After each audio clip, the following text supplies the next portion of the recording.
It's time for Recipe of the Day. Canadian Thanksgiving is this weekend, and while I am originally Canadian, I now live in Florida, and I can tell you that Hurricane Milton is throwing a wrench in my potential Canadian Thanksgiving celebration plans.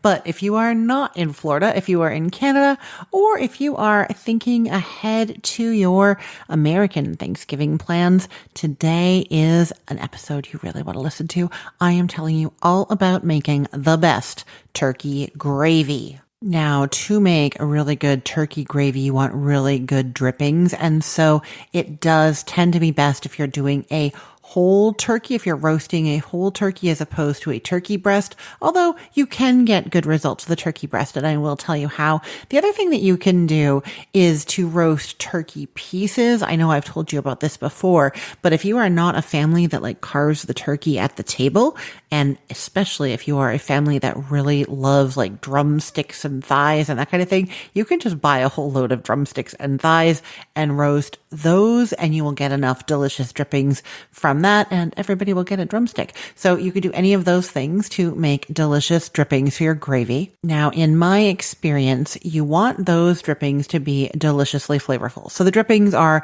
the little droplets that are coming off of the turkey as it cooks, and they land in the bottom of your roasting pan.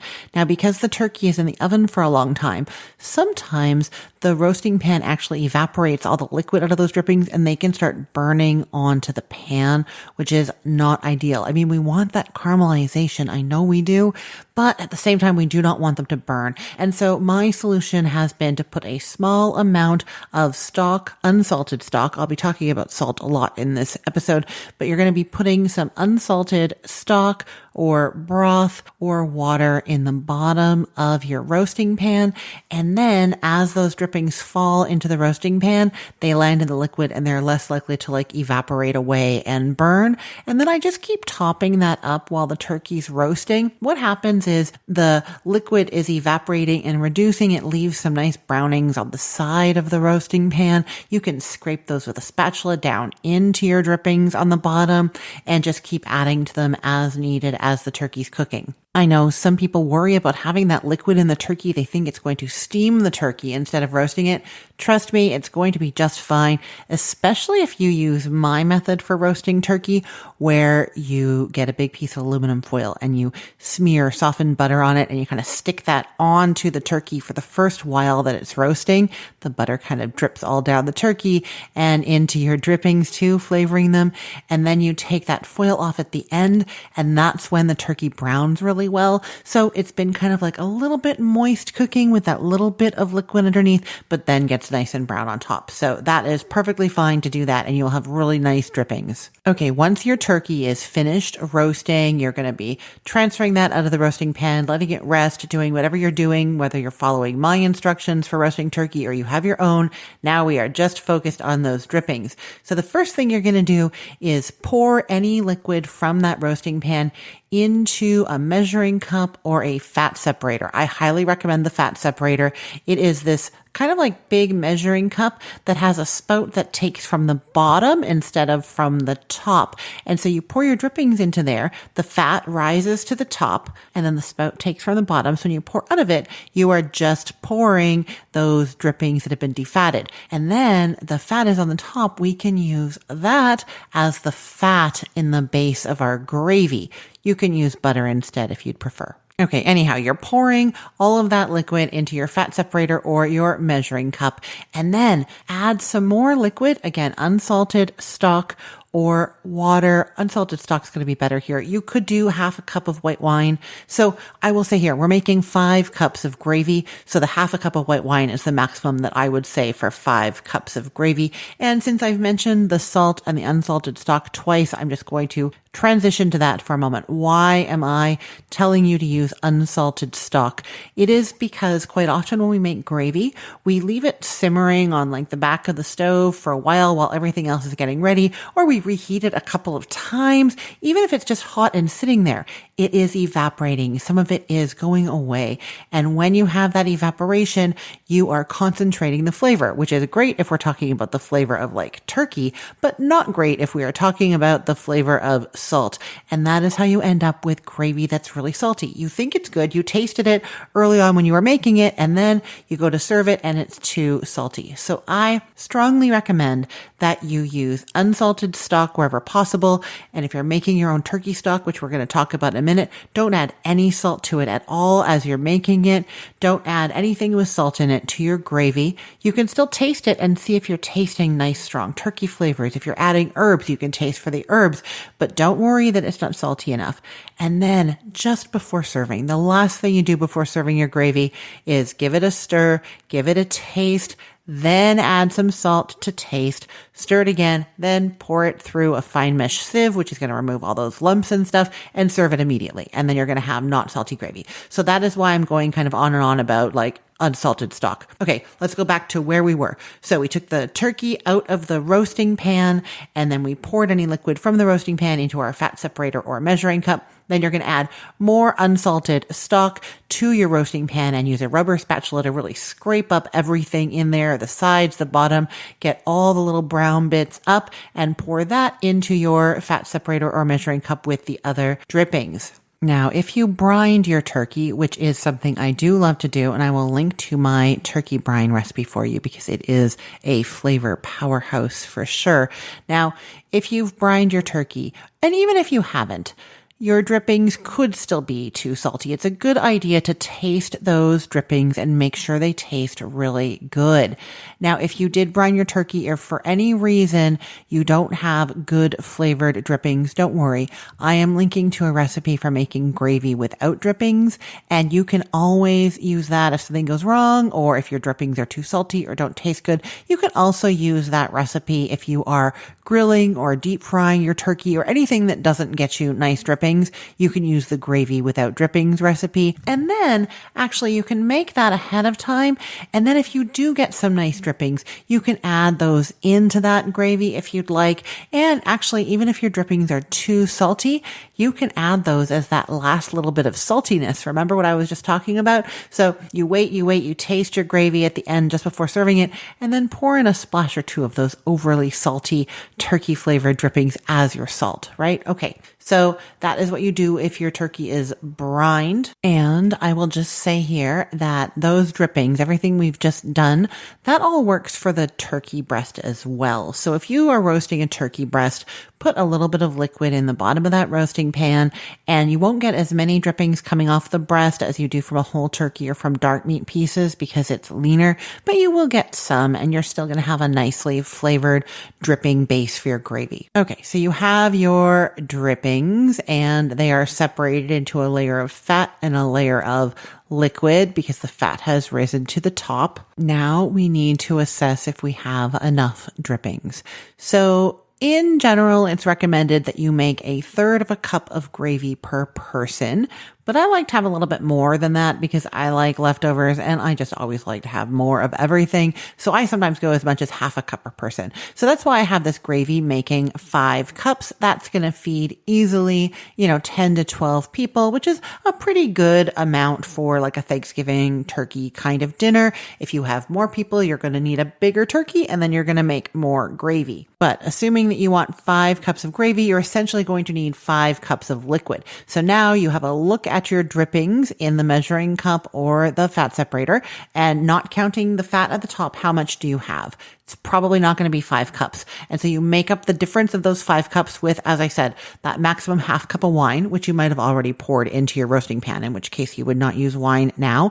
And then you can make up the rest with store-bought or homemade unsalted stock. And we're going to talk about making your own turkey stock in a second. But yes, you're going to bring that up so that you have your 5 cups. Now, if you had wanted to make your own turkey stock to make up that 5 cups for your gravy, you would have had to start this a long time ago, but this is what you do. You don't need to buy anything extra. Before you even start roasting your turkey, you're going to harvest some bits from it that you're probably not going to want to eat, and you're going to make those into stock. So what you're going to get is the giblets from inside the turkey. Quite often they're in there in a little package. Open that package up and put it into a medium saucepan. Sometimes there's a neck bone there as well. That goes into your saucepan also. Then use some kitchen scissors to trim off any loose skin anywhere on the turkey. Often there's like those flaps covering the openings, the cavities. You can cut those off. That like harder triangular nub, sometimes called the Pope's nose, you can trim that off and add that to your pot as well.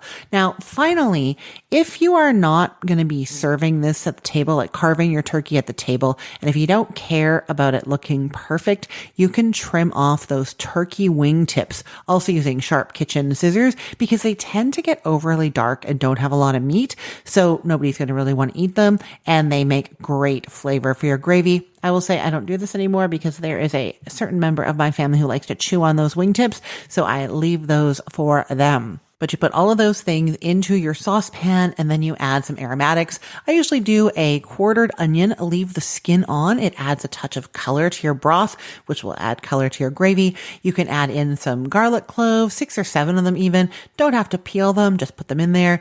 A carrot in big chunks, a rib of celery in big chunks. You can add in some peppercorns, 6 to 10 of them, a bay leaf, fresh herbs like parsley, thyme, sage, or rosemary, or dried herbs, same ones, parsley, thyme, sage, or rosemary. Of course, you guessed it, you do not add salt to this because it's going to concentrate in the broth and then concentrate in your gravy later. So don't add salt. And then you're going to add enough water to just cover everything, like barely submerged. We want this to be as concentrated a stock as possible.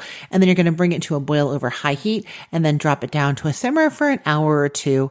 And then when you're done simmering it, you strain it, put a bowl under a fine mesh sieve and pour it through there. The bowl is important. You don't want to accidentally like drain it down the sink as though you're draining pasta and you forgot. So bowl, then strainer, pour it through there, and then you have this really nice turkey stock that you would use to make up those 5 cups of drippings. Oh wow, this is a long episode. I have lots to say about making gravy. I really love it. I don't know if I've told you this before, but one of my favorite things to do when I'm invited to somebody else's house for this kind of like roast dinner is to end up in the kitchen talking with the cook while they're making the gravy, because everybody does it slightly different, and I love seeing all the different ways. And I really do think that because of that, I have learned so many things about this, different techniques, different things. So that's why I'm kind of obsessed with this. And that's why this is such a long episode. Okay. So the next thing you need to know is the ratio of fat to flour when making a gravy like this. I usually do 1.5 tablespoons of fat to 1.5 tablespoons of flour to 1 cup of liquid, which is going to yield about 1 cup of gravy. So for this recipe, we're going to be doing 7.5 tablespoons of fat, 7.5 tablespoons of flour, and 5 cups of those drippings and liquid stock, whatever you've got. For the fat, you're going to use the fat that rose to the top above your drippings. That is turkey flavored fat, and it is delicious. Now, you may not have 7.5 tablespoons up there. If you have less, you make up the rest with butter, unsalted butter if you have it. So into a medium-sized saucepan, measure that 7.5 tablespoons of fat and warm it over low heat. And then you're going to whisk in 7.5 tablespoons of all-purpose flour. Once that's a nice smooth paste, which is called a roux, you're just going to cook that over that medium heat for just a minute or two. Some people like to get it quite brown, which you can. Just know that when you brown a roux, it reduces the thickening power of the flour, so you might have had to start with more. You might have wanted to do 9 tablespoons of fat and 9 tablespoons of flour to the 5 cups of drippings if you're planning to brown it a lot. Okay, so after you have your roux made and you've browned it or not, take the saucepan off of the heat and then slowly drizzle in the drippings a little bit at a time while stirring continuously to keep it smooth. And we took it off the heat because that stops the flour from like cooking with the liquid, which can cause more lumps. So this is just easier. Then I like to use poultry seasoning as a seasoning in my turkey gravy. So I add in 3/4 teaspoon of poultry seasoning, and stir that in, set the saucepan over medium-high heat, bring it to a boil while stirring it pretty often, and then reduce the heat down to a simmer and stir it pretty often as it simmers, and it's going to reduce and get down to your desired thickness. At that point, you can remove it from the heat. Now, your turkey has been resting this whole time. If any liquid has accumulated under your turkey, you can drizzle that into your gravy. That is turkey flavor. And also, if you are carving the turkey in the kitchen, like not at the table, if you're carving it in the kitchen before dinner is served, any juices that come out of the turkey as you're carving, you can add those to the gravy as well. I sometimes instead drizzle them on the breast meat to make it like extra juicy. So if your gravy is tasting good, you don't have to do this. You can add it to the breast meat. But if your gravy needs that little bit more turkey oomph, you can add it there. Now, I'm going to talk for a moment about thinning out and thickening your gravy. If your gravy is too thick, you can always thin it out, adding more liquid. Taste it first. If it's salty, you're going to want to just add water. Or if you have more of your homemade turkey stock that you did not add any salt to, that would be great to add then as well. If it doesn't taste salty, if it's nice, you can just add more of that turkey stock or more regular chicken stock, anything to thin that down to where you want, and then taste it and add more salt if needed. Now, if your gravy is not thick enough, you need to thicken it more. You can do that by adding more flour, but you have to add the flour suspended in something. Otherwise, it's just going to clump up. So you can either measure 2 to 4 tablespoons of flour into a jar with 3 times as much water or unsalted stock. You put a lid on, shake it really, really well, and then stir that into your gravy, all of it or a little at a time. Bring it to a simmer over medium-high heat, stirring it often, and it'll thicken, and you can decide if you want to add more or not. The other thing you can do is make a beurre manière. That means kneaded butter in French. You basically mix together 2 to 4 tablespoons of flour with an equal amount of softened butter. This is a great thing to do if your turkey gravy is lacking some like richness and depth. You're adding butter to it. The other way, you're really adding water to it, and so it's not adding that extra richness. So you mix together or knead together the flour with the butter, and then you dollop that into your gravy and stir it in as it melts. Bring it to a simmer, and it will thicken as it is simmering as well. Okay, once your gravy is all ready, it is the thickness that you like, that is when you heat it for the last time and taste it. And if it needs salt, that is when you add salt to taste. And then I usually strain my gravy through a fine mesh sieve into a bowl or into your gravy boat just to catch any little flour lumps. I don't mind when there's little bits of turkey in the gravy, but those flour lumps aren't really nice to end up with in your mouth. So I like to strain that and then you serve it. There we are. Turkey gravy, and possibly the longest ever episode of this podcast.